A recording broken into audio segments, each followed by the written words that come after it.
What is going on, my Masketeers? We are back again with another episode, and today we are talking about House of the Dragon episode 4. Let's get into it. This episode was very interesting. Rhaenyra is meant to be speaking to potential candidates of who she might marry, and I can't lie, the whole selection is looking very poor. Very, very poor. There is an old man that is old enough to be her granddad trying to say why he is a potential match, and it's just not it. Then followed by some kid who is literally like no older than 13.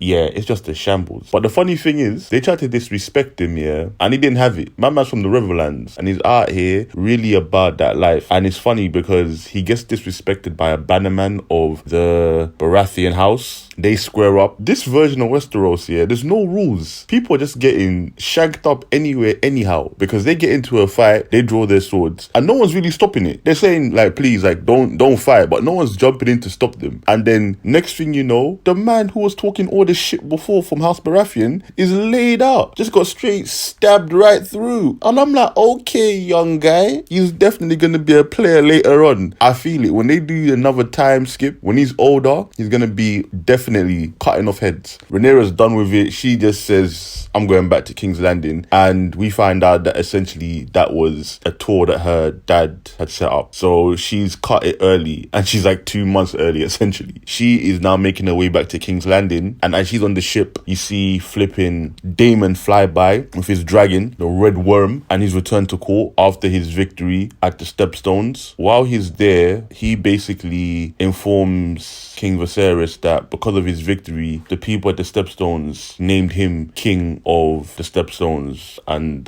Owl, whatever the name of that place is anyway, but they called him King. But then he lays down the crown and says that there's only one true king. And you know, they hug it out. They're friends again. It's family, innit, man? You fight, you get back together, you fight some more, you get back together. And Daemon is now back in his Grace's good books. Now, he basically ends up having a conversation with Rhaenyra in regards to marriage and what's expected as a princess. And the conversation essentially is just about how marriage is a political thing. But once you get married, you can do whatever you want. You have to do what is necessary. And you being married to somebody that's a powerful house is necessary. Once you're married, it doesn't mean that you just have to, you know, take it. You can literally go and find ways to have fun. So he's like, take that how you want it. But that's my advice. My advice is just do what needs to be done. You know, you got the blood of the dragon. If you need to fly about and grab some sheep,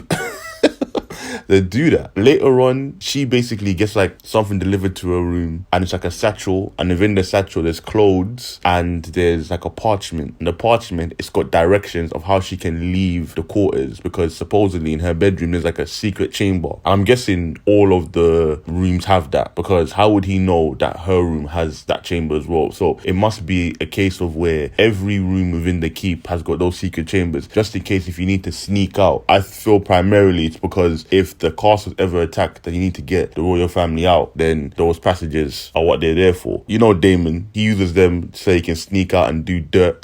And so Rhaenyra basically puts on the clothes, a common street kid, but like a little street boy. So she looks all cute in a little street boy outfit. She meets Daemon, and they go, and he takes her out on a night on the town, and he shows her what this life is really about. And they take in everything. They take in the sounds, they take in the smells, they take in the sights. Like, she's really in the thick of the capital, and she's taking in what it really means, not with that whole high-born, high-end part, but you know, where the gorillas are, where the hitters and the drillers be. The people are just doing whatever, man. People are getting sexed up in alleyways, breathing fire, doing parlor tricks, rope walking across buildings, like all bunch of stuff, man. Just really living that lit life. Then yeah, they basically go through like a whole little different locations, and then he finally takes her to a brothel. They just keep on going down. Like, they keep on going like to the depths of hell, and each time like they keep on going further in, it's just more debauchery, more shambles, until it finally gets to a point where they're like at the heart of it, and it's more like a massive orgy kind of thing. And that's where Daemon is telling her again that, you know, you can do what you want. First, just do your duty. What happens, like what I thought would happen, they start getting into it, and I'm like, oh god, that goes the Targaryen blood again.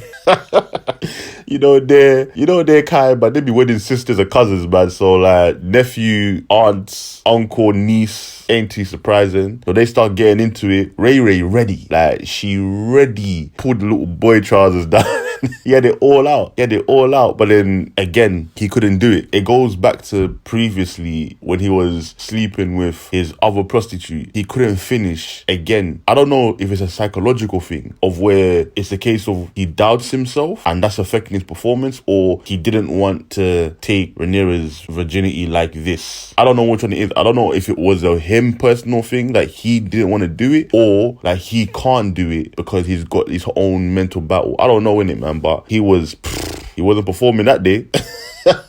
The dragon did not rise. It was done. And so he ends up leaving her. She comes back to the castle to the surprise of Kristen, because again he thought that he had left her in her chamber. So the fact that she's walked through the front door, he's bare shocked. She then basically takes his helmet, beckons him inside, like he wants to get his helmet back, and doing like a little playful back and forth kind of thing. Then she gives him the helmet, but she kisses him and she gives him that look. It's going down. And the thing is, yeah, my man had no fight.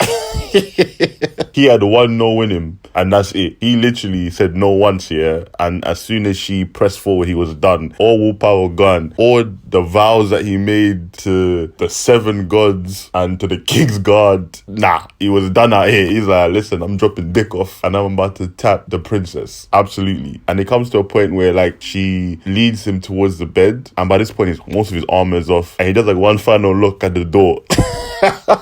As if he's trying to say to himself, like, shit, I ain't going back.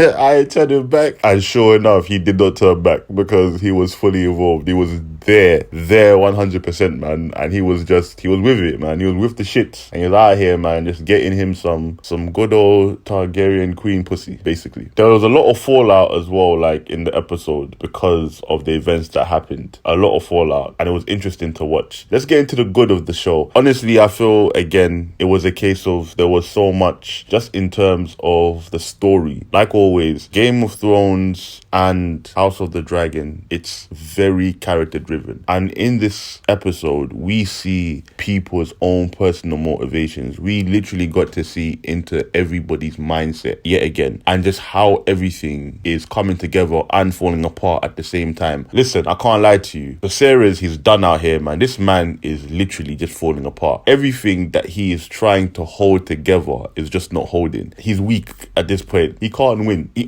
can't win. No matter what he does, no matter what choices he makes, it's always just gonna bite him. And it's so sad, but it shows you the true image of what it means to be a king and to rule. It's all cool during wartime, but when you're in peace, the things you have to do to keep peace, you always have to keep on compromising to the point of where no matter what, you can't please everybody. And this man is really going through it, man. He's just trying to survive, but he ain't got nothing left in him. He does not have nothing left in him. At this point, he's flipping done out here. He ain't gonna make it. He's not gonna make it to the end of the season. I'm telling you that for free right now. He's not gonna make it. Let me go to my bad. There's nothing bad about this episode. I don't care. Nothing bad, because again, great character development. I got no bad. I've got no bad for this. I'm sorry. If you guys were hoping I have a bad for you, I don't. I really wish I did, but I do not. So let's go to my verdict. This one, I would definitely give this again. It was a 9 out of 10. I think this is a slow burn, but it's moving so many pieces.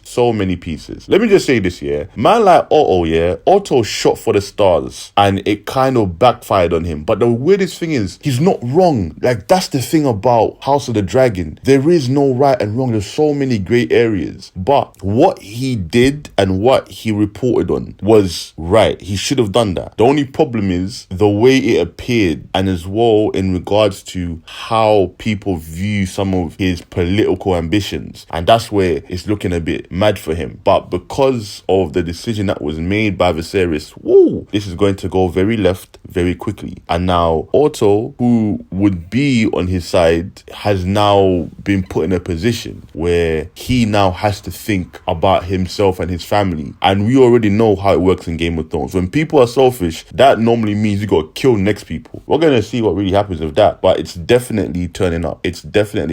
Those are my thoughts of this week's episode. Please let me know what you thought and how you're enjoying the show. And like always, guys, please like, comment, subscribe, and I will see you at the next masquerade. Peace.